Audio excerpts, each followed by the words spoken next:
दोस्तों, आइए हमारे चैनल अलौकिक श्रद्धा में आपका स्वागत है। आज हम इस वीडियो में माघ माह महत्तम कथा अध्याय 3 सुनेंगे। तो आइए, कल हमने सुना राजा पुरूरवा की तपस्या से भगवान किस प्रकार प्रसन्न हुए, और अब आज सुनते हैं अगली कथा। बोलो श्री गणेश भगवान की जय, बोलो श्री हरि विष्णु भगवान की जय। उस दिन माघ मास शुक्ल पक्ष की द्वादशी तिथि थी। सूर्य मकर राशि पर स्थित थे। भगवान वासुदेव ने बड़ी प्रसन्नता के साथ चक्रवर्ती नरेश पुरूरवा पर शंख का जल छोड़ा और उन्हें अत्यंत सुंदर और कामनीय रूप प्रदान किया। वह इस रूप में इतना मनोहर था जिससे देवलोक की नायिका उर्वशी भी आकृष्ट हो गई और उसने पुरूरवा को पति रूप में प्राप्त करने की अभिलाषा की। इस प्रकार राजा पुरूरवा भगवान से वरदान पाकर कृतकृत्य हो अपने नगर में लौट आए। विद्याधर, कर्म की गति ऐसी ही है, इसे जानकर तुम क्यों खिन्न होते हो? यदि तुम अपने मुख की कुरूपता दूर करना चाहते हो तो मेरे कहने से ही शीघ्र मणिकूट नदी में जल में माघ स्नान करो, और वह प्राचीन पापों का नाश करने वाला है। तुम्हारे भाग्य से माघ बिल्कुल निकट है। आज से 5 दिन के बाद माघ मास आरंभ हो जाएगा। तुम पौष के शुक्ल पक्ष की एकादशी ही नीचे वेदी पर सोया करो और 1 महीने तक निराहार रहकर तीनों समय स्नान करो। भोगों की त्याग कर जितेंद्रिय भाव से तीनों काल भगवान विष्णु की पूजा करते रहो। विद्याधर श्रेष्ठ, जिस दिन माघ शुक्ल एकादशी आएगी उस दिन तक तुम्हारे सारे पाप जलकर भस्म हो जाएंगे। फिर द्वादशी के पवित्र दिन को मैं मंत्रपूत कल्याण में जल से अभिषेक करके तुम्हारा मुख कामदेव के समान सुंदर कर दूंगा। फिर देवमुख होकर इस सुंदरी के साथ तुम सुखपूर्वक क्रीड़ा करते रहना।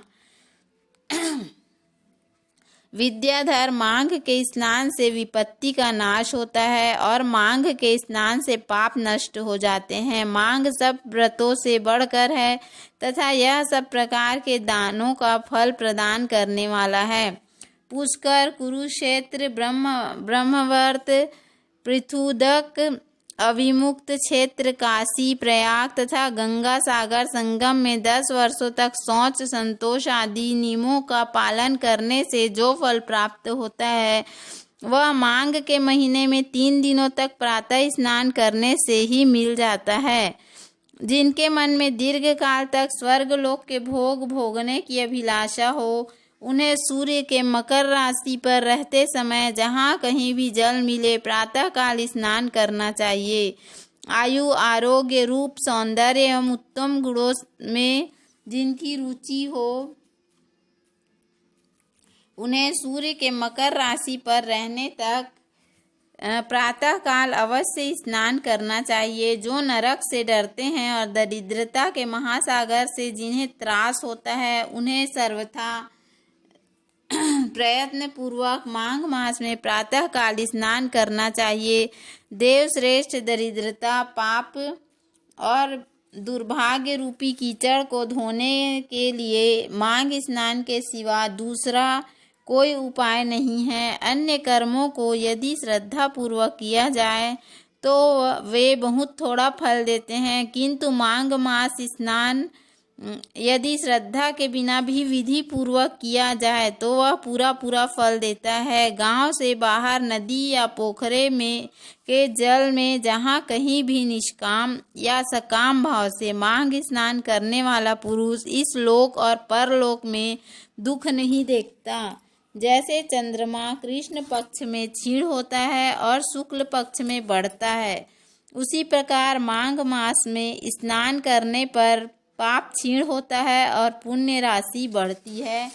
जैसे समुद्र में नाना प्रकार के रत्न उपस्थित होते हैं और उसी प्रकार माघ स्नान से आयु, धन और स्त्री आदि संपत्तियां प्राप्त होती हैं।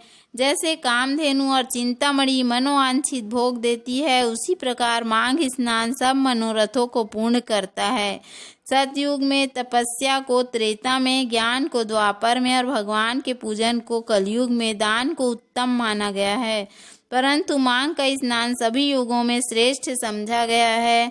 सबके लिए, समस्त वर्णों और आश्रमों के लिए मांग का स्नान धर्म की धारा वाहिक वृष्टि करता है। भृगु जी के ये वचन सुनकर वह विद्याधर उसी आश्रम पर ठहर गया और माघ मास में भृगु जी के साथ ही उसने विधि पूर्वक पर्वती नदी के कुंड में पत्नी सहित स्नान किया। महर्षि भृगु के अनुग्रह से विद्याधर ने अपना मनोरथ प्राप्त कर लिया। फिर वह देवमुख होकर मणि पर्वत पर आनंद पूर्वक रहने लगा। भृगु जी उस पर कृपा करके बहुत प्रसन्न हुए और पुनः विंध्य पर्वत पर अपने आश्रम में चले गए। उस विद्याधर का माड़ी में पर्वत की नदी में माघ स्नान करने मात्र से कामदेव के समान मुख हो गया तथा भृगु जी भी नियम समाप्त करके शिष्यों सहित विंध्याचल पर्वत की घाटी में उतरकर नर्मदा तट पर आए। वशिष्ठ जी कहते हैं, राजन, महर्षि भृगु के द्वारा विद्याधर के प्रति कहा हुआ यह माघ महात्म्य संपूर्ण भुवन का सार है तथा नाना प्रकार के फलों से विचित्र जान पड़ता है। जो प्रतिदिन इसका श्रवण करता है वह देवता की भांति समस्त सुंदर भोगों को प्राप्त कर लेता है। बोलो श्री हरि विष्णु भगवान की जय। तो उम्मीद है आपको हमारा वीडियो पसंद आया होगा। यदि वीडियो पसंद आया तो लाइक, शेयर और सब्सक्राइब करना ना भूलें।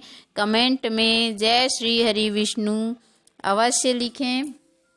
धन्यवाद। राधे राधे। अगली कथा हम कल सुनेंगे।